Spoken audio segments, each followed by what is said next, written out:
Ma'am, শুরু করুন। আসসালামু আলাইকুম সবাইকে। আশা করি সবাই সুস্থ আছেন, ভালো আছেন। আজকের ওরিয়েন্টেশন প্রোগ্রামে আপনাদের সবাইকে স্বাগতম জানাচ্ছি। আপনাদের সাথে আছি আমি ডক্টর হাবিবা আক্তার স্মৃতি। আমি গত জানুয়ারি ২০২৬ সেশনে এফসিপিএস মিড টার্ম পাস করেছি। আজকে আমরা ওরিয়েন্টেশন প্রোগ্রামে যুক্ত হয়েছি যারা ইনশাআল্লাহ তাদের সবারই মোটামুটি ডিসেম্বর ২০২৬ এ আমাদের মিড টার্ম পরীক্ষা। তো মিড টার্ম পরীক্ষা নিয়ে আমরা অনেক সময় অনেক বেশি গাফিলতি করি। দেখা যায় যে প্রস্তুতি শুরু করছি না। শুরু করব করেও শুরু করা হচ্ছে না।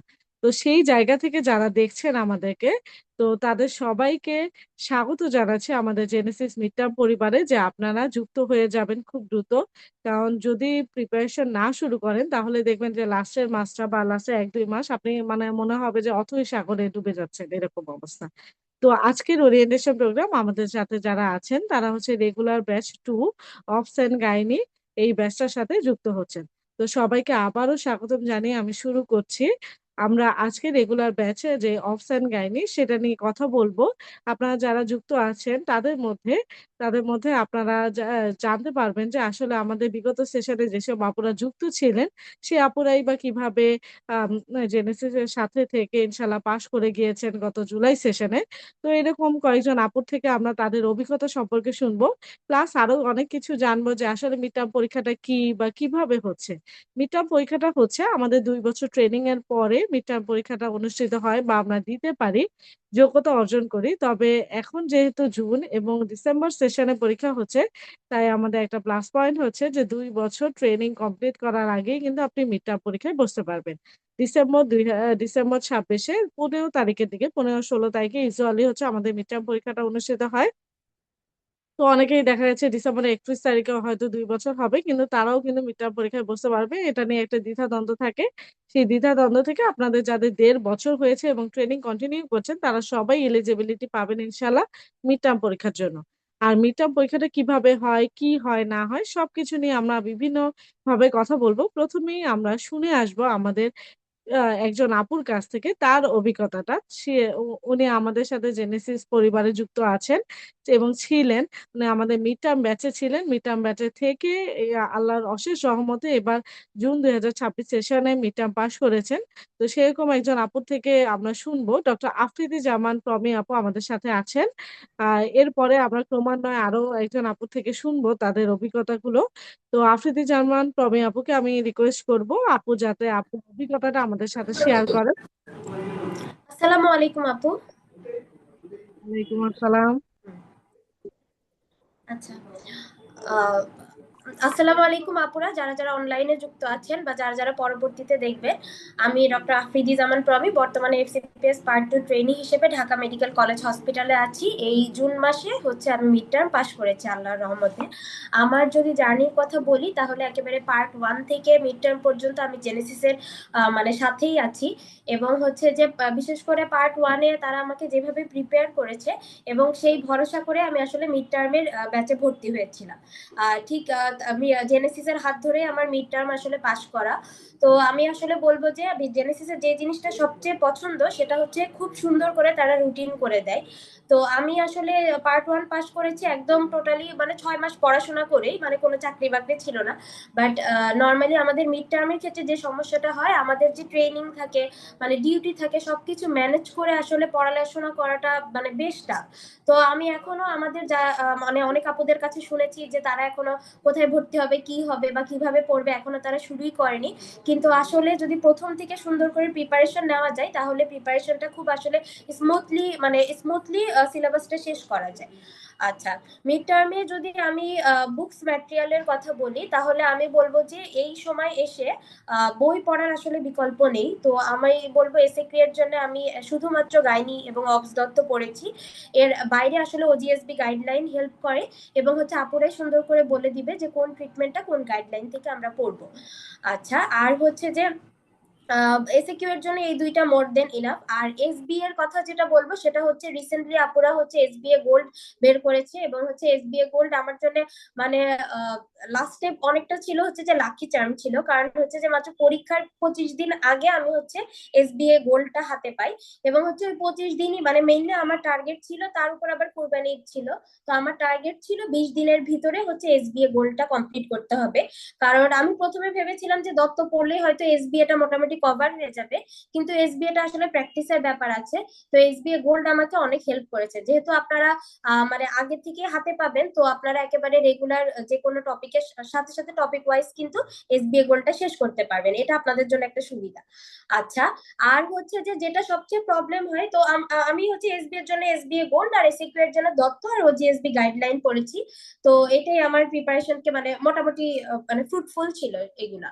আর হচ্ছে যে আরেকটা যে জিনিস হেল্প করেছে আমাকে সেটা হচ্ছে রেগুলার এক্সাম দেওয়া। তো আমার হচ্ছে যে রেগুলার এক্সাম দেওয়াটা খুবই জরুরি, আর প্লাস হচ্ছে যে সাথে সলভ ক্লাস করা। কারণ হচ্ছে যে অনেক সময় দেখা যায় আমরা সেই ফাইনাল পার্টে রিটেন মানে রিটেনের এক্সামের প্রিপারেশন ছিল, এবং অনেক গ্যাপের পর আমরা কিন্তু আবার রিটেনে বসতে যাচ্ছি মিড টার্মে। তো সেই ক্ষেত্রে অনেক সময় দেখা যায় যে আমাদের লেখার স্পিডটা থাকে না। তো সেজন্য মানে আমার কাছে মনে হয় যে দেখে হলেও বাসায় হলেও সবাই যাতে হচ্ছে যে অ্যাটলিস্ট আপনারা ট্রাই করবেন যে মানে দেখে হলেও যাতে পরীক্ষাটা দিতে পারেন রিটেন এক্সাম। এবং হচ্ছে যে এটাতে যেরকম নিজেরও হেল্প হবে, সেরকম হচ্ছে যে যেহেতু বিসিপিএস এ টাইম খুবই কম পাওয়া যায়, তো সেক্ষেত্রে আপনারাও অনেক হেল্পফুল হবে। আর হচ্ছে যে এক্সাম যদি দিতে নাও পারেন, সলভ ক্লাসটা অবশ্যই করা জরুরি। কারণ হচ্ছে যে কিছু কিছু মানে তারা আপুরা আবার হচ্ছে এসএকিউ এসবি এর সাথে হচ্ছে যে কিছু অস্পি অস্কের স্ট্যাটিক পার্টও তারা দিয়ে দেয়, বা পিক্টোরিয়াল অ্যাড করে দেয় কোশ্চেনের সাথে, এগুলাও কিন্তু অনেক সময় রিপিট হয়। পরবর্তীতে আমি কিছু মেন্টরের কথা না বললেই নয়, সেটা হচ্ছে একজন তো স্মৃতি আপু, তারপরে হচ্ছে সাবিহা আপু, ফাহিমা আপু, জারিফা আপু, তারা সবাই খুবই হেল্পফুল ছিল শুরু থেকেই। এবং হচ্ছে যে শুরু থেকে হেল্পফুল ছিল, আমি যখন ইচ্ছা তাদেরকে অনেক জ্বালিয়েছি, এবং হচ্ছে যে যখন ইচ্ছা হেল্প পেয়েছি সময় মতো। এবং লাস্টে সাবি আপু যে আমাদেরকে সাজেশন গুলো দিয়েছিল তার প্রায় 80 to 90% আমরা কমন পেয়েছি। আর হচ্ছে যে আরেকটা কথা বলবো এসবিএ নিয়ে, আসলে এসবি এসএকিউ এটা যত বেশি আমাদের, এটা তো আসলে ক্লিনিক্যাল কোরিলেশনের উপরেই মেইনলি পরীক্ষা। তো আপনার সাথে সাথে বইয়ের গাইডলাইনটাও জানা থাকা লাগবে। এবং হচ্ছে যে এসবি এর ক্ষেত্রে 50টার ভিতরে আপনার যদি মোটামুটি ভালো প্রিপারেশন থাকে তাহলে 40টা আপনি ইজিলি পারবেন। এবং হচ্ছে যে পরবর্তীতে 10টা একটু কনফিউশন হতে পারে, বাট ওই 10টার জন্য আপনার অ্যাটলিস্ট ফেল হয় না। আচ্ছা, তাইলে যদি মার্ক ডিস্ট্রিবিউশনের কথা আমি একটু বলি, তাহলে হচ্ছে যে এসবিএ টা 50 মার্কের থাকে, এবং এক একটা এসবিএ 2 মার্ক, তার মানে 50 × 2 = 100 মার্কের। এবং হচ্ছে এসএকিউ হচ্ছে সেম হচ্ছে 50 মার্কের থাকে, এবং হচ্ছে যে এসএকিউ হচ্ছে টোটাল 100 মার্কের থাকে, এবং 60%-এ পাস। এসবিএ এবং এসএকিউ মিলে আপনাকে হচ্ছে 120 পেতে হবে। তাহলে মোটামুটি বেশ মানে আপনারা যদি রেগুলার স্টাডি করেন ডিউটির পাশাপাশি, তাহলে ইনশাল্লাহ আপনাদের জন্য রিকভার করা অনেক বেশি ইজি হবে। আর যদি একটু হেলাফেলা করা হয় তাহলে পরবর্তীতে আপনাদের উপরেই প্রেসার পড়বে। তো এই দিয়ে হচ্ছে যে আমি আজকে শেষ করছি, এবং এতটুকু আশা রাখবো যে সামনের দিনগুলো অনেক সহজ হবে, এবং হচ্ছে যে নিয়মিত ডিউটির পাশাপাশি পড়াশোনা করলে আপনারাও মিড টার্ম পরীক্ষা হচ্ছে যে মানে কভার করে ফেলতে পারবেন ইনশাল্লাহ। অসংখ্য ধন্যবাদ ডক্টর আফ্রিদি জামান প্রমিকে। আফ্রিদি জামান প্রমি আমার পূর্ব পরিচিত, প্লাস আমার কলিগ, প্লাস জুনিয়র, প্লাস হচ্ছে সব মিলিয়ে আর কি আমার খুবই পছন্দের একজন মানুষ। আপু খুব সুন্দরভাবে আসলে বলল যে আসলে জেএসসির সাথে ওর জার্নিটা কেমন ছিল। প্লাস ও কিভাবে পড়াশোনা করেছে সেরকম কিছু ট্রিক্সও আপনাদের সাথে শেয়ার করেছে। তো মিড টার্ম পরীক্ষাটা এক ধরনের হচ্ছে কি বলবো যে আমাদের ক্লিনিক্যাল প্লাস হচ্ছে বেসিক সবকিছু মিল বন্ধন। কারণ অনেক সময় দেখা যায় আমরা এফসিপিএস পার্ট 1 এ যখন হচ্ছে বেসিক অনেক কিছু পড়েছিলাম। তো দেখা গেছে আবার ক্লিনিক্যাল পড়েছি, অ্যানাটমি, ফিজিওলজি, প্যাথোলজি, মাইক্রোবায়োলজি অনেক কিছু পড়েছি। কিন্তু দেখা যাচ্ছে মিড টার্মে আমাদের মোটামুটি যে ক্লিনিক্যাল বেস কিছু বেসিক পোরশন থাকে ওইটা আমাদের তেমন প্রবলেম করে না। তবে যেটা ক্লিনিক্যাল বেস আপনি যদি ওয়ার্ডে রেগুলারিটি মেইনটেইন করেন, প্লাস হচ্ছে আপনি আমাদের সাথে যেকোনো একটা ব্যাচে যুক্ত থাকেন, রেগুলার একটু ক্লাসটা শুনেন, প্লাস হচ্ছে এক্সামটা দেওয়ার চেষ্টা করেন। আপু যেই কথাটা বারবার বলছিল এক্সাম দেওয়ার কথা। আমরা কিন্তু বেশিরভাগই ফাঁকিবাজি করি যে এক্সামটা ঠিক মতো দেই না। তো এক্সামটা আসলে দেওয়ার উদ্দেশ্যটা কি জানেন? এক্সামটা সবসময় যে আপনাকে এরকম করতে হবে যে এরকম না যে আপনাকে একদম টু দা পয়েন্ট এ সব পড়েই দিতে হবে তা না। আপনি এক্সাম যখন দেখবেন তখন দেখবেন যে অনেক কিছু আপনার প্রিভিয়াস পড়া থেকে প্লাস হচ্ছে আপনার মানে ওয়ার্ড এর কাজগুলো থেকে আপনার অনেক কিছু কমন পড়ে যাচ্ছে। যেহেতু ওই জায়গাগুলো থেকে কমন পড়ছে তাতে আপনার সুবিধাটা হচ্ছে আপনি কিন্তু ওই পরীক্ষাটা দিয়ে একটু আইডিয়া পাচ্ছেন যে কি পড়তে হবে বা কি লিখতে হবে বা কত মার্কস পেলে বা কতটুকু লিখলে আপনার মার্কসটা কেমন আসে। তো সেইভাবেই কিন্তু আপনারা পরীক্ষাগুলো দেওয়ার চেষ্টা করবেন। তো আপনাদের জন্য আমাদের এই ব্যাচটা সাজানো হয়েছে প্রায় ৯৯টা সেশনের মাধ্যমে। ৯৯টা সেশন কিন্তু কম না, অনেকগুলা সেশন। এর মধ্যে থাকবে আপনাদের টেক্সট বুক বেসড ক্লাস থাকবে, সেগুলোর উপর এক্সাম থাকবে, অবস গাইনি একদম আলাদা করে। তারপরে শুধু তাই না, আপনাদের রিভিউ এক্সাম থাকবে, অসপি এবং অস্কির উপরও আপনাদের আলাদা, আলাদা ক্লাস থাকবে। প্রতিটা ক্লাসের সাথেই কিন্তু আমরা বলে দেই যে এই টপিকটা থেকে এই জায়গাটা থেকে আপনাদের অসপি আসে। তারপরেও কিন্তু আমরা আপনাদের জন্য আলাদা অসপি এবং অস্কি ক্লাসের আয়োজন করেছি ৪ টা ক্লাসের। সেই ক্লাসে আপনি এসে প্র্যাকটিসও করতে পারবেন, অনলাইনে প্র্যাকটিস করতে পারবেন, অফলাইনে একদম সেন্টারে এসে সরাসরি প্র্যাকটিস করতে পারবেন। এছাড়াও আপনাদের সাথে আপনাদের জন্য থাকবে কিছু review exam, model test, mock test, অনেক কিছু। এই সবকিছু সমন্বয়ে প্রায় ৯৯ টা সেশনে আপনাদের সাজানো হয়েছে রেগুলার ব্যাচ 2 নিয়ে। তো এই রেগুলার ব্যাচ 2 তে আপনারা যারা যুক্ত আছেন বা যুক্ত হবেন ইনশাআল্লাহ, তারা চোখ বন্ধ করে এখনই যুক্ত হয়ে যান। কারণ ডিসেম্বর ২৬ এর পরীক্ষা কিন্তু খুব বেশি দেরিতে নাই, কাছেই চলে আসছে। তো আপনি যদি আজই যুক্ত হয়ে যান তাহলেও কিন্তু আপনি এক ধাপ এগিয়ে গেলেন। কালকে যুক্ত হলে একটু পিছিয়েই যাবেন। তাই যত তাড়াতাড়ি সম্ভব আপনারা যুক্ত হয়ে যান। তো এই পর্যায়ে আমরা আরেকজন ডক্টরের কাছে শুনবো উনার জার্নিটা সম্পর্কে। উনিও আমাদের সাথে জেনেসিস এর সাথে যুক্ত আছেন গত ৬ মাস ধরে আমাদের মিড টার্ম সেশনে। তো আপুর থেকে আমি শুনবো আসলে মিড টার্ম এ যে আপু পরীক্ষা দিয়েছেন সেটাতে আসলে জেনেসিস এর যে পরীক্ষা প্যাটার্ন গুলা, সেই পরীক্ষার প্যাটার্ন গুলো আসলে ওনাকে কেমন হেল্প করেছে বা উনি যে রেগুলার এক্সাম দিয়েছেন বা লাস্টে যে মক দিয়েছেন, সেই মকের কোয়েশ্চেন গুলা বা রেগুলার এক্সামের কোয়েশ্চেন গুলা ঠিক কিভাবে হেল্প হয়েছে? আমি এখন আমন্ত্রণ জানাবো ডক্টর সঙ্গীতা আপুকে। ডক্টর সঙ্গীতা আপু আমাদের সাথে ওনার অভিজ্ঞতাটা শেয়ার করবেন আমাদের জেনেসিস এর সাথে। আপু আমাকে শুনতে পাচ্ছেন? আসসালামু আলাইকুম আপু। আপু আমাকে শোনা যাচ্ছে? জি আপু শোনা যাচ্ছে। থ্যাংক শুরু ইউ আপু। করুন। জি, আসসালামু আলাইকুম। যে আপুরা আজকে আমাদের সাথে যুক্ত আছেন অথবা আমাদের সাথে রেকর্ডেড ক্লাসে যুক্ত হবে, সবাইকে অনেক অনেক স্বাগতম আজকে আমাদের ওরিয়েন্টেশন প্রোগ্রামে। এই ওরিয়েন্টেশন প্রোগ্রামে আসলে আমাকে ফিলিং শেয়ারিং এর জন্য আমন্ত্রণ জানানো হয়েছে। অলরেডি আমাদের ডক্টর আফ্রিদি জামান প্রমি আপু অনেক কিছুই বলেছেন পরীক্ষা সম্বন্ধে, ওনার ফিলিং সম্বন্ধে, ওনার আম, পরীক্ষার জার্নিটা সম্বন্ধে সবকিছু বলেছেন। আমার আর নতুন করে কিছু বলা নেই আপু। যেটা আমার কাছে জানতে চেয়েছেন যে আহ, পরীক্ষার আমার জেনেসিসে পরীক্ষা দেওয়ার সময় কিভাবে এই জেনেসিসের পরীক্ষাগুলো কিভাবে আমাকে বিসিপিএস এর মিড টার্মের পরীক্ষাতে হেল্প করেছে। জেনেসিসের প্রতিটা পরীক্ষা আমি জেনেসিসের এই রেগুলার ব্যাচে গত নভেম্বর মাস থেকে যুক্ত ছিলাম। যদিও নভেম্বর মাসে অত একটা ক্লাস করতে পারিনি, ডিসেম্বর থেকে আমি মেইনলি ক্লাসগুলো করা শুরু করেছি এবং আমি চেষ্টা করতাম ক্লাস লাইভ করার, এবং লাইভে ক্লাস চলাকালীন সময়ে আপুরা যেভাবে করে আম, বই দাগিয়ে দিত, বইয়ের কোন পাতা থেকে কোন জিনিসটা পড়তে হবে, কতটুকু পড়তে হবে, এসএকিউর জন্য কি কি পড়তে হবে, এসবি এর জন্য কতটুকু পড়তে হবে, ওই জিনিসগুলো তখনই আমি হাইলাইট করে ফেলার চেষ্টা করতাম, যাতে করে পরে জাস্ট পড়তে গেলে আমি শুধুই পড়াটা গুছাইতে পারি। আর পরীক্ষাটা আমি দেওয়ার চেষ্টা করতাম, প্রিপারেশন না থাকলেও আমি দেওয়ার চেষ্টা করতাম। এটা আমাদের জেনেসিসের প্রত্যেকটা মেন্টর আপু আমাদেরকে এটাই সবসময় এনকারেজ করতো যে আপনি পারেন আর না পারেন, অ্যাটলিস্ট ক্লাস টেস্ট যেগুলো হয় মক, মানে প্রতিটা লেকচার শেষ হওয়ার পরে পরবর্তীতে একটা নির্দিষ্ট ফিক্স টাইম দেওয়া হয়, ওই টাইমে হলো গিয়ে পরীক্ষাটা দিতে হয়। তো আমাদেরকে প্রত্যেকটা মেন্টর আপুই আমাদেরকে খুবই এনকারেজ করতো যে পরীক্ষাটা অ্যাটলিস্ট দেন। আপনি যদি অল্প একটুও পড়ে থাকেন বা কিছুই না পড়ে থাকেন, তারপরেও পরীক্ষাটা অ্যাটেন্ড করার চেষ্টা করবেন। এবং আমি নিজে এটা খেয়াল করেছি যে পরীক্ষায় আসলে অ্যাটেন্ড করলে ওই সময় যে ব্রেন স্টর্মিংটা হয় যে আচ্ছা আমার এই এই জিনিসগুলা, একটা লেকচার করার পরে গদবাঁধা সবকিছুই মনে হয় পড়ি, কিন্তু সবকিছু আসলে পড়া যায় না, বা সবকিছু আসলে সব টপিক থেকে ইম্পর্টেন্টও থাকে না। কিন্তু পরীক্ষা দিলে ওই জেনেসিসের প্রতিটা ক্লাস টেস্ট দিয়ে আমি এটা বুঝেছি যে কোথা থেকে হলো গিয়ে পড়তে হবে, কোনটা হাই ইয়েল্ডিং টপিক, কোন জায়গার কতটুকু ইম্পর্টেন্স দিয়ে পড়লে আমি এসবিএ, এসএকিউ, অসপি, অস্কি এগুলাতে আমি ভালো মার্কস তুলতে পারবো এবং কমন পাবো। মক টেস্টের সময় যেটা হয়েছে, সাবিয়া আপু সবসময় বলতেন যে মোলার ছাড়া কোনো পরীক্ষা হবে না। তো মোলারটা আমরা মকেও পেয়েছিলাম, এবং বিসিপিএস এ যখন এসএকিউর কোশ্চেন, প্রথম কোশ্চেনটাই ছিল হাইড্রেটেড ফ্রম মোলের উপরে। আমি তখন দেখে খুব খুশি হয়েছিলাম যে একটা কমন টপিক পড়েছে। আর একটা কমন টপিক যে কোনো পরীক্ষাতে একটা কমন টপিক দিয়ে যদি লেখা শুরু করি, বা একটা কমন টপিক যদি শুরুতেই পড়ে, তাহলে কিন্তু কনফিডেন্স অনেক বুস্ট আপ হয়ে যায়। কারণ যে জিনিসটা আমার পারা, যে জিনিসটা আমার চিন্তা করে লিখতে হচ্ছে না, অলরেডি আমার হাতের কাছে আছে, আমার কলমের আগাতেই আছে, ওই জিনিস লিখলে, ওই জিনিসটা পেলে অনেক অনেক মানে কনফিডেন্স বুস্ট আপ হয়।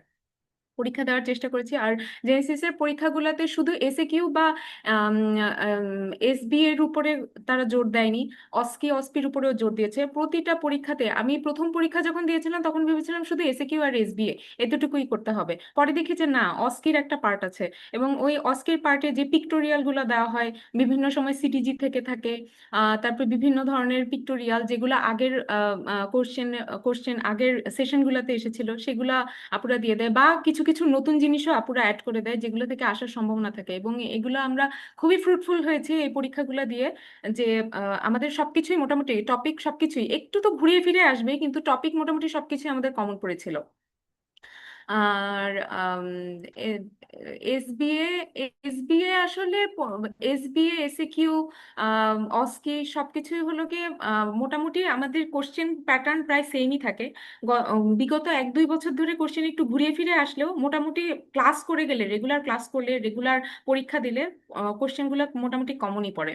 আর এসবিএ এর জন্য এসবিএ গোল্ড, যেটা আমাদের পরীক্ষার হয়তো বা 2-3 সপ্তাহ আগে বাজারে এসেছিল, ওটা কালেক্ট করার পরে এবং ওটা সলভ করার পরে অনেক হেল্প হয়েছে।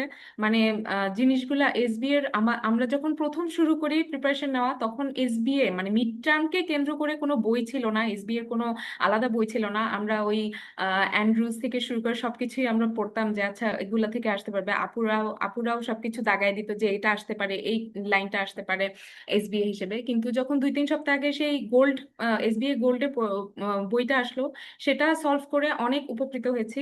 মানে অনেক কয়েকটা কোশ্চেনই একদম মনে হচ্ছে যে ওই গোল্ড যেটা আমরা ইয়ে করে গেছি, সলভ করে গিয়েছি, ওইটাই আমরা একদম পরীক্ষার কোশ্চেনেই পেয়েছি।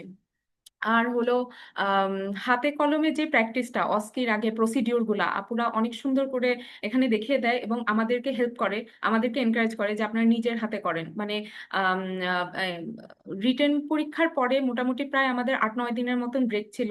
ওই টাইমটাতে আপুরা অনেক আমাদেরকে এনকারেজ করেছে যে আপনারা সেন্টারে এসে হাতে কলমে প্র্যাকটিস করে যান, সেটা প্রসিডিওরই হোক, কাউন্সেলিং, ম্যাজিক্যাল কাউন্সেলিং সেশনই হোক, যেটাই হোক, আপনারা হাতে কলমে এসে প্র্যাকটিস করবেন। কারণ জিনিসগুলো অনলাইনে আমরা সাধারণত ডিউটির জন্য এই মিড টার্মের ক্লাসগুলো আমরা সেন্টারে গিয়ে করতে পারি না, অনলাইনে বেশিরভাগ করা হয়। কিন্তু অস্পি অস্কি অনলাইনে আসলে করে খুব একটা লাভ হয় না যতক্ষণ না পর্যন্ত নিজের হাতে সেগুলো প্র্যাকটিস করছে। জেনেসিস এর দিক থেকে আমাদেরকে অনেক হেল্প করেছে যে তারা আহ, মানে নিরবিচ্ছিন্ন ভাবে ওই অস্কির টাইমটাতে যে যখন যেভাবে আমরা গিয়েছি, যখন আমরা যেভাবে প্র্যাকটিস করতে চেয়েছি, তারা সেভাবেই আমাদেরকে অ্যারেঞ্জ করে দিয়েছে সবকিছু। জেনেসিসের সবচেয়ে বড় যেটা প্লাস পয়েন্ট, সেটা হলো তারা সবভাবে আপনাকে সাপোর্ট দেবে। আপুরা বলেন, এক্সিকিউটিভরা বলেন, তারা নিরবিচ্ছিন্নভাবে সব সময় একদম 24/7 অ্যারাউন্ড দ্য ক্লক আপনাকে সাপোর্ট দেবেন। এবং এই সাপোর্টটা খুবই দরকার। মানে কখনোই মনে হবে না যে পরীক্ষাটা আমি একলা দিচ্ছি, পরীক্ষাটাও একটা গ্রুপ ওয়ার্কের মতন মনে হবে। আর গাইনিতে তো আমরা সবাই জানি আমাদের গ্রুপ ওয়ার্ক কতটা ইম্পর্টেন্ট, কিছু হলেই আমরা সবসময় বলি কল ফর হেল্প। তো এখানেও সবসময় কল ফর হেল্প, আপনাদের কল ফর হেল্প হতে পারে জেনেসিস।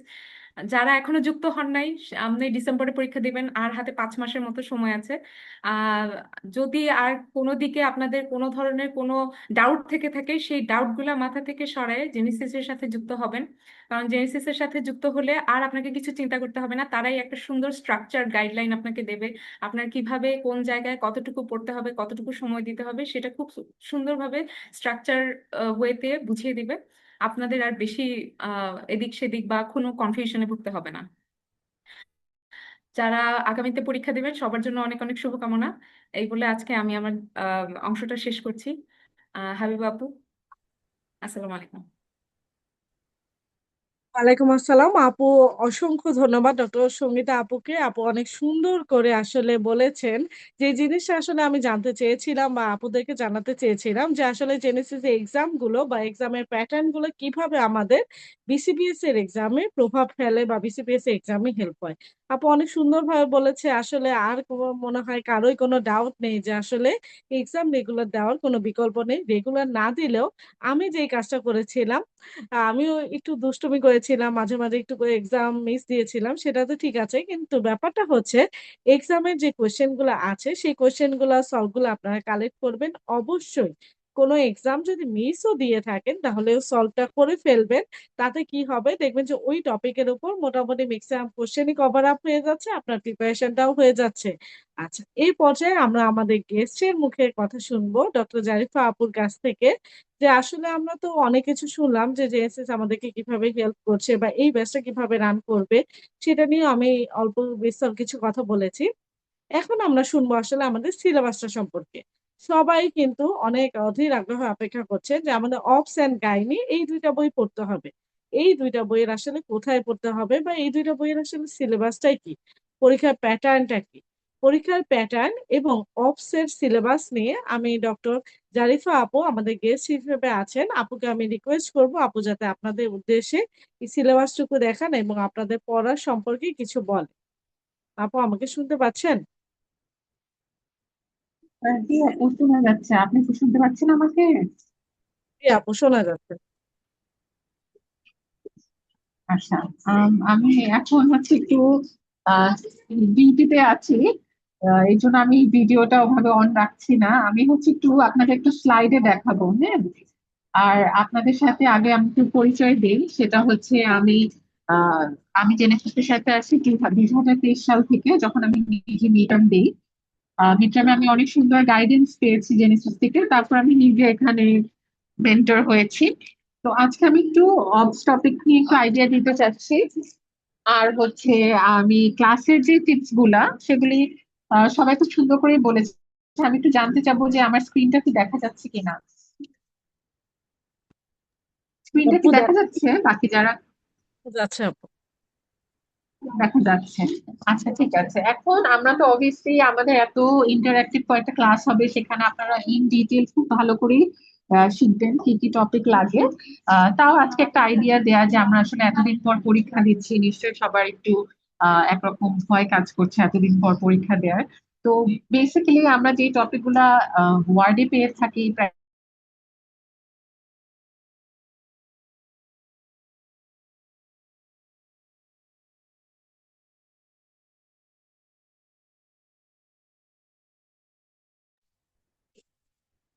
আপু শোনা যাচ্ছে না।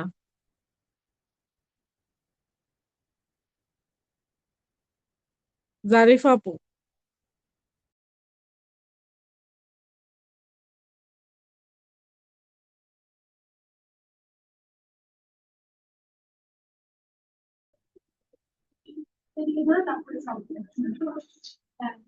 শোনা যাচ্ছে? জি, আপু এখন শোনা যাচ্ছে।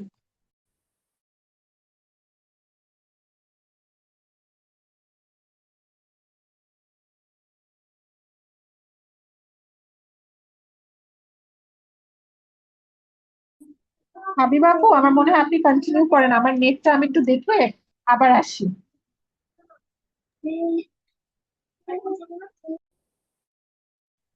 আচ্ছা, আমাদের সাথে যারা যুক্ত আছেন তাদেরকে আমরা মিড টার্ম প্রস্তুতি সম্পর্কে একটু বলবো টুকটাক করে যে আমাদের মিড টার্ম পরীক্ষাটা ইউজুয়ালি দেখা যাচ্ছে আমাদের জুন মাস এবং ডিসেম্বর মাসের 15-16 তারিখে পরীক্ষাটা হয়। এটা হচ্ছে 2টা পার্টে হয়। এটা হচ্ছে এসএ কিউ মানে রিটেন এবং হচ্ছে অস্পিয়াসকি। তো রিটেনের মধ্যে আবার 2টা ভাগ আছে, একটা হচ্ছে এসবিএ পোর্শন আর একটা হচ্ছে এসএ কিউ পোর্শন। তো এসবিএ পোর্শন ডক্টর আফ্রিদি জামান প্রমি প্লাস হচ্ছে ডক্টর সঙ্গীতা আপু ওনারা অনেক সুন্দরভাবে বলেছেন।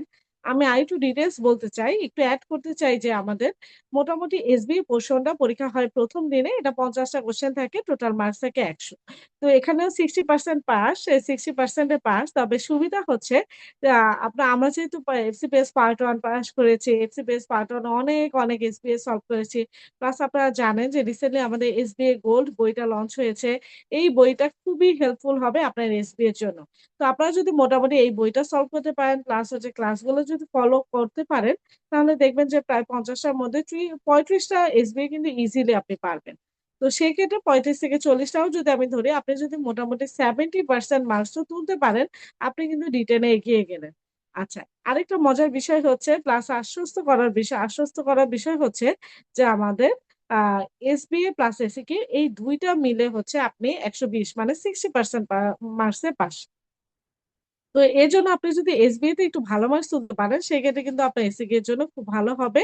কারণ এসিকিউ তে অনেক সময় দেখা যায় আমাদের যদি কোনভাবে ডায়াগনোসিস ভুল হয়, পুরাটা কোয়েশ্চেনের অ্যান্সারই কিন্তু ভুল হয়ে যাবে। এজন্য আপনার সবচেয়ে সুবিধা হবে যদি আপনি হচ্ছে পুরোটাও ভালোভাবে সলভ করেন। মানে এসবিএ তে ভালোভাবে হচ্ছে গিয়ে একটু বেশি মার্কস তুলতে পারেন। তো ১ম দিন এসবিএ, তবে লাক ভালো থাকলে এসবিএ এর পরের দিন বন্ধ থাকতে পারে। যদি এসবিএ এর ১৫ তারিখ হয় বৃহস্পতিবার তাহলে। আমার যেমন পড়ছিল, আমার হচ্ছে জানুয়ারি ১ তারিখে পরীক্ষা ছিল। ১ তারিখ বৃহস্পতিবার পড়েছে। আ ১ তারিখ বৃহস্পতিবার পড়াতে ২ তারিখ শুক্রবার। তো শুক্রবারে যেহেতু পরীক্ষা হয় না, তাই রিটেনের আগে আমি ১ দিন বন্ধ পেয়েছি। যদিও এটা নরমালি ইউজুয়ালি হয় না। পরপর ২ দিনই পরীক্ষা হয় যদি শুক্রবার বা সরকারি কোনো ছুটি না থাকে। তো আচ্ছা, আপনাদের জন্য একটা ভালো জিনিস আছে। এটা হচ্ছে ডিসেম্বরের ১৬ তারিখে তো বন্ধ। তো সেক্ষেত্রে যদি ১৫ তারিখে পরীক্ষাটা হয়, ১৬ তারিখে কিন্তু আপনারা বন্ধ পেয়ে তারপরে ১৭ তারিখে রিটেনটা দিবেন। এটা কিন্তু আপনাদের জন্য ইনশাআল্লাহ একটা প্লাস পয়েন্ট হিসেবে আসবে। আচ্ছা, যাই হোক, এখন রিটার্ন এর জন্য কিভাবে পড়ব? রিটার্ন এর জন্য আপনারা জানেন আমাদের জেনেসিস এর এসিকিউ গোল্ড নামে একটা বই ইনশাআল্লাহ বাজারে আসবে আগামী মাসে। আমরা ইনশাআল্লাহ আপনাদেরকে জানিয়ে দিব কখন আসবে, কখন কিভাবে আসছে। তবে ততদিন পর্যন্ত আপনারা অবশ্যই আমাদের ক্লাসটা ফলো করবেন। ক্লাসগুলো দেখবেন যে ক্লাসের মেন্টররা খুব সুন্দরভাবে গুছিয়ে দিচ্ছে যে, আপু এই পোরশন থেকে এসবি আসবে, এই পোরশন থেকে এসিকিউ আসবে। ঠিক সেইভাবেই যদি আপনি পড়তে পারেন না, তাহলেই দেখবেন যে আপনার মোটামুটি প্রিপারেশনটা হয়ে যাবে। একই সাথে অসপি এবং অস্কির জন্য টেনশনের কোনো কারণ নেই। এটার জন্য আলাদাভাবে আপনাকে অ্যাডমিটও হতে হবে না। আপনি এই ব্যাচের সাথে অস্কি পেয়ে যাবেন। অস্কির জন্য আপনার টোটাল ৪ টা ক্লাস থাকবে আলাদা করে। আর প্রতিটা ক্লাসের সাথে তো অস্কি আমরা বলেই দেই। প্লাস হচ্ছে আপনি এক্সামও দিতে পারবেন। মানে শুধু যে আমরা বলে দিব তা না। আপনার প্রতিটা টপিকের সাথে যখন এক্সাম হয় প্রতিদিন ২ টা করে আপনি প্র্যাকটিস করতে পারবেন। এতে আপনার পুরো সেশন জুড়েই আপনার শুধুমাত্র রিটেন না, এবং অস্কির প্রিপারেশনটা নিতে পারবেন। তো এখন আমরা আসলে এবং গাইনির যে সিলেবাসটা আছে, সেই সিলেবাসটা একটু দেখব। আমরা ১ম এ একটু গাইনির সিলেবাসটা দেখব।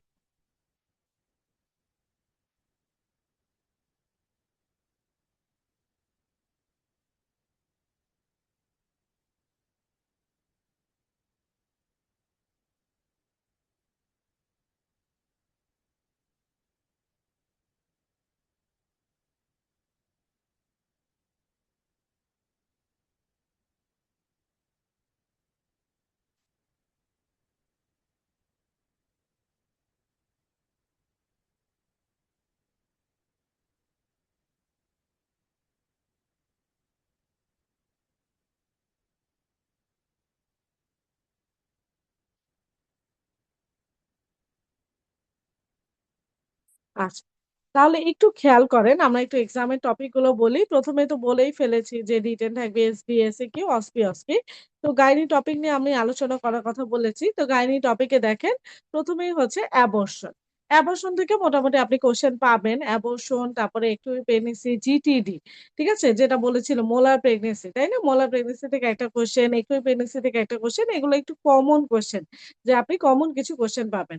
তো আচ্ছা, আরেকটা কথা হচ্ছে রিটেন এ আমাদের মোটামুটি প্রায় ২০ টা কোয়েশ্চেন থাকে। ২০ টা কোয়েশ্চেনের মধ্যে প্রতিটার মধ্যে টুকিটাকি ভাগ থাকে।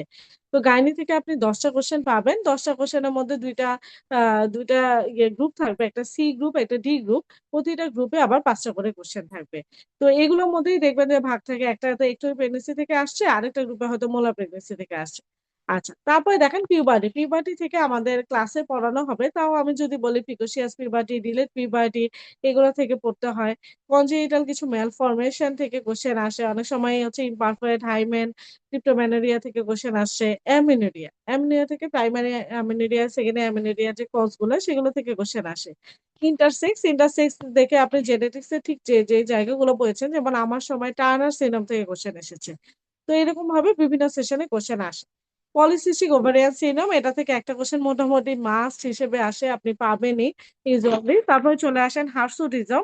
হার্সুটিজম থেকেও মোটামুটি কোয়েশ্চেন আসে বা মানে এটা আসলে এসবিএ তে বেশি আসে যে কোন ড্রাগ বা কোন আ ডিজিজ আপনার হার্সুটিজম হচ্ছে। গ্যালাক্টোরিয়ার কজটা আসে। এন্ডোমেট্রিওসিস, অ্যাডেনোমায়োসিস থেকে আপনি একটা কোয়েশ্চেন মাস্ট পাবেন। কোন মিস নাই। পিআইডি, ইনফার্টিলিটি এগুলো থেকে একটা কোয়েশ্চেন মাস্ট পাবেন। এরপরে চলে আসেন ফাইব্রয়েড, ডিইউবি, পলিপ। ফাইব্রয়েড থেকে মোটামুটি দেখা যায় অন্যান্য সেশনে একটা কোয়েশ্চেন আসেই। তারপরে পলিপ আসেন। পলিপ থেকেও একটা কোয়েশ্চেন আসে। যেমন আমার সময় হচ্ছে গিয়ে এরকম মানে হচ্ছে পোস্টকয়েটাল ব্লিডিং এরকম একটা হিস্ট্রি দিয়েছে। তো পলিপের একটা হিস্ট্রি দিয়ে দেয়। দিয়ে বলে যে ডায়াগনোসিস কি ইনভেস্টিগেশন করতে হবে, ট্রিটমেন্ট কি করব। ডিসম্যানোরিয়া থেকে কোয়েশ্চেন আসে। আপনি যখন এন্ডোমেট্রিওসিস পড়বেন একই সাথে আপনার ডিসম্যানোরিয়া পোরশনটা চলে আসবে। তারপরে চলে আসেন ডিসপ্যারোনিয়া। ডিসপ্যারোনিয়ার সাথে আপনি হচ্ছে ডিসপ্যারোনিয়া পড়বেন। একই সাথে ডিসপ্যারোনিয়ার সাথে আপনি এসটিডিটা পড়ে ফেলবেন। এসটিডি, ইনফেকশন, ভ্যাজাইনাল যে ডিসচার্জ গুলো আছে। তারপর ওই যে ৩ টার পার্থক্য। আমরা কিন্তু একদম এসএস পার্ট 1 থেকে পড়ে আসছি যে ক্যান্ডিডিয়াসিস, ট্রাইকোমোনিয়াসিস, ব্যাকটেরিয়াল ভ্যাজাইনোসিস এগুলোর পার্থক্যটা। প্রোলাপস থেকে কোয়েশ্চেন ইদানিং অনেক বেশি আসতেছে। প্লাস হচ্ছে প্রোলাপস থেকে কিন্তু আমাদের অস্পি অ্যানস্কি পোরশনে প্রলাপস থেকে কোয়েশ্চেন দেয়। আচ্ছা, ইউটেরাসের ডিসপ্লেসমেন্ট দেখেন, ইনজুরি, ইউরিনারি প্রলাপস, তারপর হচ্ছে ইউরিনারি প্রবলেম, যেহেতু ইউরিনারি ফিস্টুলা এই জায়গাগুলো থেকেও কোয়েশ্চেন আসে। চলে আসেন কন্ট্রাসেপ্টিভ পোরশন। কন্ট্রাসেপ্টিভ পোরশনে আমাদের হরমোনাল কিছু কন্ট্রাসেপ্টিভ আছে। আ হ মানে হরমোন ছাড়াও কিছু কন্ট্রাসেপ্টিভ আছে। সেগুলো থেকে ছোট্ট করে কোয়েশ্চেন আসে। কেমোথেরাপি, রেডিওথেরাপি থেকে খুবই সিলেক্টিভ কিছু পোরশন কোয়েশ্চেন আসে। সেগুলো আপনাদেরকে ক্লাসে বলে দেওয়া হবে। খুবই সিলেক্টিভ পড়তে হয়, খুব বেশি জিনিস পড়তে হয় না। আচ্ছা, প্রি ম্যালিগন্যান্ট ডিজিজ এখান থেকে আসলে সিএ সার্ভিক্স এর কথা না বললেই নয়, ওভারিয়ান কার্সিনোমার কথা না বললেই নয়। Ovarian tumour, ovarian carcinoma, CA cervix এই সবগুলো জিনিসই আপনার হচ্ছে গিয়ে দেখা যায় যে এই ম্যালিগন্যান্ট ডিজিজ এর মধ্যে পড়ে যায়। এগুলো থেকে কোয়েশ্চেন আসে। এরপরে চলে আসেন মেনোপজ। মেনোপজ থেকে তো মাস্ট আপনি কোয়েশ্চেন পাবেনই। এটা থেকে কোনো মিস নাই যে কোয়েশ্চেন আমাদের হট ফ্লাশ বা ভেসোমোটর সিম্পটমস থেকে কোয়েশ্চেন আসে। এরপরে চলে আসেন আমরা হচ্ছে রিটেনে গাইনি পোরশনটা দেখলাম। অস পোরশনটা আপু আপনাদেরকে ডিটেইলস এ বলবেন। এখন চলে আসেন অস্পি পোরশন। অস্পিতে আসলে কি থাকে? অস্পি আর অস্কি ২ টা পোরশনে ভাগ করা থাকে। অস্পি আর অস্কি ২ টা পোরশনে ভাগ করা থাকে। মোটামুটি দেখা যায় অস্পিতে কি থাকে? আপনার ১০ টা স্টেশন থাকবে। প্রতিটায় ৫ করে টোটাল হচ্ছে গিয়ে ৫০ মার্কস। তো এই ৫০ মার্কসে আপনি অস্পি পাবেন। এর মধ্যে ইন্সট্রুমেন্ট থাকে অনেক সময় ১ টা ২ টা প্রসিডিওর থাকে। যেমন হচ্ছে আপনাকে হয়তো বলল যে second stage of labour delivery করে দেখাও বা প্লাসেন্টা ডেলিভারি করে দেখাও এরকম বলতে পারে। কাউন্সেলিং আসে। কাউন্সেলিং যেমন হচ্ছে আপনার মুলারিয়ান এজেন্সিস আসতে পারে, আইইউডি আসতে পারে। বিভিন্ন ধরনের কাউন্সেলিং আসে। আচ্ছা, তারপরে চলে আসেন কিছু স্ট্যাটিক কোয়েশ্চেন। স্ট্যাটিক কোয়েশ্চেন টা কিভাবে আসে? যেমন হচ্ছে আপনাকে একটা সিনারিও দিয়ে দিল। সিনারিও দিয়ে বলল যে এটা ডায়াগনোসিস বলো বা এর পরবর্তী ম্যানেজমেন্ট কি হতে পারে? এরকম ছোট্ট একটা কোয়েশ্চেন আসে। আল্ট্রাসোনোগ্রাফ, সিটিজি এগুলো হচ্ছে ফটোগ্রাফ দিয়ে দেয়। ফটোগ্রাফ দিয়ে আপনাকে ডায়াগনোসিস করতে বলবে। প্লাস হচ্ছে ওই রিলেটেড কিছু কোয়েশ্চেন করবে। যেমন আমার সময় ছিল এন্ডোমেট্রিয়াল হাইপারপ্লাসিয়া। এই এন্ডোমেট্রিয়াল হাইপারপ্লাসিয়া ডিডি কি হতে পারে? যেমন এন্ডোমেট্রিয়াল কার্সিনোমা কিভাবে আমরা সিওর হব? ফ্র্যাকশনাল কিউরেটিস এরকম এই টাইপ কোয়েশ্চেন আসে। তারপর চলে আসে পার্টোগ্রাফ। পার্টোগ্রাফে ক্ষেত্রে ধরেন আপনাকে অবস্ট্রাকটেড লিভারের একটা সিনারিও দিয়ে আপনাকে বলল যে পার্টোগ্রাফে প্লট করো। এরপরে চলে আসেন অস্কি অ্যান্ড আইইউই পোরশন। অস্কি অ্যান্ড আইইউই পোরশন হচ্ছে এটা পুরাটাই আপনার হচ্ছে রিটেন টপিক এর উপর। ঠিক আছে আপু? রিটেন টপিক এর উপর আপনি দেখবেন যে হচ্ছে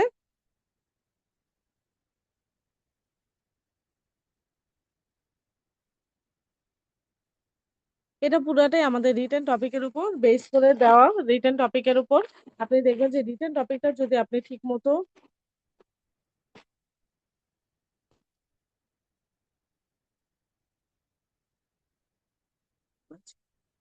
আপনি যদি রিটেন টপিক গুলো ঠিকমতো পড়তে পারেন, দেখতে পারেন তাহলে দেখবেন যে অস্কি মোটামুটি ক্লিয়ার হয়ে যায়। অস্কি পোরশনটা হচ্ছে ৫ টা স্টেশন থাকে।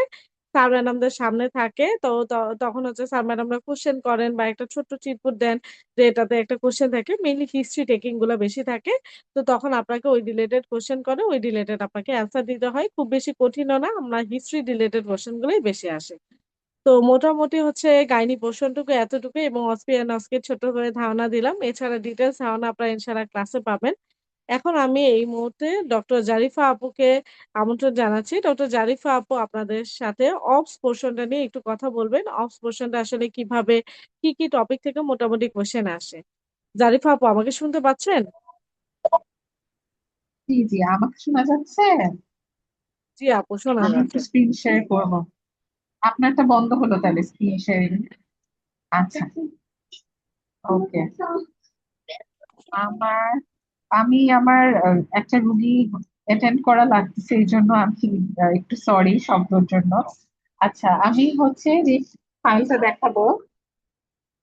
আচ্ছা, অসুবিধা নেই। হ্যাঁ, অফ টপিকসে যেটা বলতেছিলাম যে প্রথম চারটা টপিক দেখতেছি যে আমাদের fetal wellbeing, prenatal screening, anomaly check up, এগুলি যে নাম্বার গুলা যে কত উইকসে কি হয়, আমরা কত হাইটে, আমরা কত উইকসে কত হাইট এক্সপেক্ট করি, কখন আমরা আইইউজিআর বলবো, কখন আমরা ফার্দার ডপলার স্টাডি করব, এই জিনিসগুলা বায়োফিজিক্যাল স্কোর, এগুলি খুব ভালো করে জানা লাগবে এসবিএ আর অসপির জন্য। এসবিএ আর অসপি মানে খুব স্পেসিফিক, মানে একদম কারেক্ট আনসারটা পিক করা লাগবে, ঠিক আছে? প্রি কনসেপশনাল কাউন্সিলিং যেটা, এটা মেইনলি অসপি বেসড। এটা হচ্ছে আমার জানা লাগবে যে কোন ধরনের প্রেগনেন্সি কমপ্লিকেশনে আমরা তাকে, প্রেগনেন্সি না মেডিকেল কন্ডিশনে আমরা তাকে আলাদা করে কি অ্যাডভাইস দিব, অলিগোহাইড্রামনিয়াস পলিহাইড্রামনিয়াস, এগুলো আপনারা একসাথেই পড়বেন। এটা ছোট একটা টপিক কিন্তু এসবি এর জন্য খুবই ইম্পর্টেন্ট। আইইউজিআর আইইউডি খুবই ডিটেলসে জানা লাগবে। আইইউডি কিন্তু খুব ফ্রিকোয়েন্টলি কাউন্সিলিং হিসাবে আসে, ঠিক আছে? তো আমাদের কিন্তু জানতে হবে যে আইইউডির ব্রেকিং ব্যাড নিউজটা কিভাবে করে। এটা খুবই পছন্দ, ইভেন ইন্টারন্যাশনালিও টপিকটা কিন্তু খুব পছন্দ যে আইইউডি বা ব্রেকিং ব্যাড নিউজটা আমরা কিভাবে করি। এগুলি সব আপনাদের ওরিয়েন্ট করা হবে। এটা জাস্ট একটা আইডিয়া দেয়ার, যাতে আপনারা একটু কমফোর্টেবল ফিল করেন যে আমরা এইচসিপিএস এ তারপর ক্রিটিক্যাল সাইডে যে টপিকগুলো দেখে আসছি এগুলির উপরেই আমি পরীক্ষা দিচ্ছি। এটাই হচ্ছে মেইন উদ্দেশ্য আজকে আপনাদের এই টপিকগুলো বলার, কাউকে ভয় দেখানোর জন্য টপিকগুলো বলা না, ঠিক আছে? Bad obstetric history, recurrent pregnancy loss, cervical incompetence খুব ভালো করে জানা লাগবে, যে আমরা প্রিকশনস কি নেই, আমরা মাকে কি কি শিখিয়ে দিই, এই সব কিছু আমাদের একটু আইডিয়া থাকা লাগবে। তাছাড়া নিউনেটোলজি খুব সুপারফিশিয়ালি জানা লাগে, এটা খুব ইম্পর্টেন্ট না। প্রিটার্ম লেবার আর প্রম খুব ইম্পর্টেন্ট, এটা তো আমরা ওয়ার্ডেও পেয়ে থাকি। কোন উইকস অফ জেস্টেশনে আমরা কি কি দিব সেটা জানা লাগে। বাচ্চার ওয়েলবিং এর জন্য কোনটা দিব, কোন ড্রাগটা আমরা নিউরো প্রোটেকশনের জন্য দিব, কোন ড্রাগটা আমরা লাং ম্যাচুরেশনের জন্য দিব, এগুলো আমার খুব ভালো করে জানা লাগবে, ঠিক আছে? তারপর হচ্ছে লেবারের যে নর্মাল থেকে শুরু করে obstructed, prolonged, abnormal contraction, CPD, এগুলো কিন্তু আমার খুব ভালো কনসেপ্ট থাকা লাগবে। আর vomiting in pregnancy, malpresentation, এগুলি আপনাদের পিন পয়েন্ট করে বলে দেওয়া হবে। ভমিটিং ইন প্রেগনেন্সি কিন্তু খুবই অসপি ফেভারিট একটা টপিক, হ্যাঁ, কারণ এখানে আমরা জানি যে ভমিটিং ইন প্রেগনেন্সিতে যখন হাইপারএমেসিস হয় নানান ইলেকট্রোলাইট ইমব্যালেন্সের ব্যাপার থাকে, নানান কমপ্লিকেশনের ব্যাপার থাকে, এগুলি হচ্ছে খুব এক্সাম ফেভারিট। ইমার্জেন্সির মধ্যে আমার বিব্যাক, এপিএইচ, পিপিএইচ, রিটেন প্লাসেন্টা, এটার একটা ক্লাস আমি নিব আগামীকাল। এপিএইচ পিপিএইচ এর এই টপিক গুলা ম্যানেজমেন্ট কিন্তু খুবই ইম্পর্টেন্ট, এগুলি কিন্তু আসে যে একটা সিনারিও আসলো, আপনি ডায়াগনোসিস করতে বলা হলো আর ম্যানেজমেন্ট বলতে বলা হলো, ঠিক আছে? তাছাড়া এমনিতে আমাদের প্রিভিয়াস সিএস, বিব্যাক, এই ডিসিশন গুলা, তারপর আরএইচ নেগেটিভ তো খুবই এক্সাম ফেভারিট। তাছাড়া হচ্ছে আমাদের IOL, normal puerperium, abnormal puerperium, এগুলি যতটুকু জানা লাগছে বলা হয়, ঠিক আছে? আর hypertension, epilepsy, SLE, heart disease, যেগুলি হচ্ছে complications pregnancy with medical disorder, এটা খুবই ইম্পর্টেন্ট একটা টপিক। এই ক্লাসটা আমি খুবই এমফেসাইজ করব। এগুলি আপনাদের মোটামুটি কম্পাইল করে একসাথে নেওয়া হবে, ঠিক আছে? তো মেইন কথা হচ্ছে যে আমরা সব প্রতিটা স্টেপেই আপনাদের গাইড করব, আপনাদের পাশেই আছি আমরা। আর আর হচ্ছে আহ আমরা যে প্রতিটা ক্লাসে বলে দিই যে কোন টপিকটা এসবিএ, কোনটা কোনটা এসিকিউ, এগুলি আলাদা করে বলে দেওয়া হয়। আর আপনাদের কোনো কোয়েশ্চেন থাকলে তো হোয়াটসঅ্যাপ গ্রুপ আছে। তো আমি হাবিবাপুকে আবার একটু রিকোয়েস্ট করব আজকের টপিক, আজকের মেইন কথাগুলো সামারাইজ করতে, তারপর আবার আপনাদের সাথে কিছুক্ষণে যুক্ত হবো আবার, ঠিক আছে? Thank you.